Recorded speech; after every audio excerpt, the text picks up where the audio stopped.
নমস্কার। সত্য মঙ্গল চ্যানেলের সকল দর্শক এবং শ্রোতা বন্ধুদের জানাই আন্তরিক শ্রদ্ধা ও ভালোবাসা।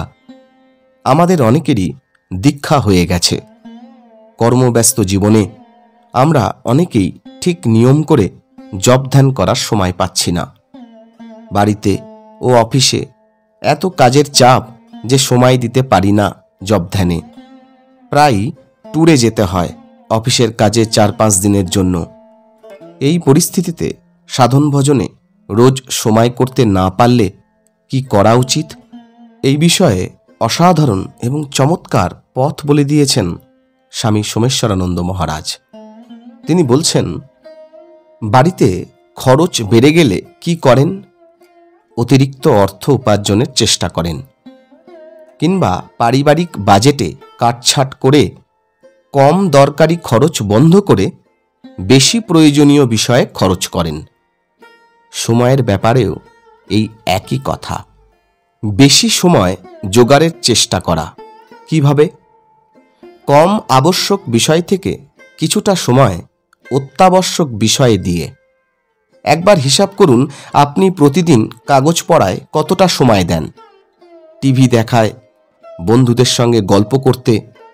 এইভাবে দেখুন কিভাবে আরেকটু সময় বাঁচিয়ে সাধন ভজনে দিতে পারেন।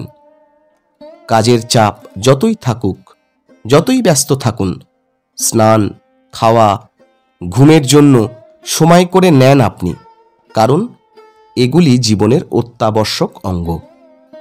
এভাবে সাধন ভজনকেও জীবনের অত্যাবশ্যক অঙ্গ করে নিতে হবে। রামকৃষ্ণ মিশনের শিলং আশ্রমে এক ভদ্রমহিলাকে দেখতাম, রোজ সকাল 11টায় এসে মন্দিরে 1-1.5 ঘন্টা ধ্যান করতেন। ছেলে মেয়েকে স্কুলে পাঠানো, পরে স্বামীর খাবার দেওয়া, অফিসের কাজে, কাজের লোকের আসা, বাসন মাজা, ঘর পরিষ্কার ইত্যাদি কাজের জন্য সকালে তিনি 10 থেকে 15 মিনিটের বেশি সময় পেতেন না জপ ধ্যানের জন্য। এজন্য সন্তান, স্বামী সবাই চলে গেলে তিনি স্নান করে আশ্রমে চলে আসতেন মন্দিরে বসে জপ ধ্যান করার জন্য। মিশনের মুম্বাই কেন্দ্রেও দেখেছিলাম এমন 4-5 জন মহিলাকে, যারা 11টা, 11:30 নাগাদ এসে মন্দিরে সাধনা করতেন। এভাবেই তারা সময় করে নিয়েছিলেন। পাটনা আশ্রমে এক ব্যবসায়ী রাত 9:30টায় এসে মন্দিরের সিঁড়িতে বসে জপ ধ্যান করতেন রোজ। একটু ভেবে দেখুন, সকাল সন্ধে 15 মিনিট সময়ও কি দিতে পারেন না আপনি? শুরু করুন ওই সামান্য সময় দিয়েই। ক্রমশ চেষ্টা করুন 5 মিনিট সময় বাড়িয়ে 20 মিনিট করতে। মাসখানেক বাদে 25 মিনিট করে সময় দিতে চেষ্টা করুন। সন্ধেবেলা 7টার সময় না পারলে 8টায় বসুন। খেতে যাবার 30-40 মিনিট আগে বসুন। রোজ দুবেলা সাধনায় বসার অভ্যাস গড়ে তুলুন। ঘুম ও খাওয়ার মতোই গুরুত্বপূর্ণ ও অত্যাবশ্যক করে তুলুন সাধন ভজনকে। এছাড়াও সারাদিনের মাঝে মাঝেই সাধনা চালিয়ে যাবার চেষ্টা করুন। যেটুকু সময় পান কাজে লাগান। বাসে বা ট্রেনে করে অফিসে যাচ্ছেন, মনে মনে জপ করতে পারেন 10 থেকে 15 মিনিটের জন্য হলেও। অফিসে 8 ঘন্টাই তো ব্যস্ত থাকেন না কাজে। মাঝে মাঝেই 5 থেকে 7 মিনিটের জন্য ব্রেক নিন। মন্ত্র জপ করুন, কিংবা চোখ বন্ধ করে নিজের শ্বাস প্রশ্বাস অনুভব করতে থাকুন।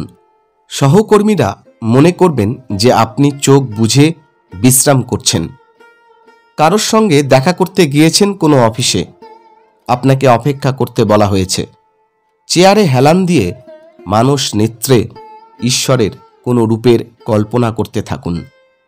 ছুটির দিনগুলিতে অতিরিক্ত সময় জপ ধ্যানে বসুন, অর্থাৎ সকাল সন্ধ্যা ছাড়াও দুপুরে খাবার আগে বসুন। কি অসাধারণ কথা বললেন স্বামী সোমেশ্বরানন্দ মহারাজ।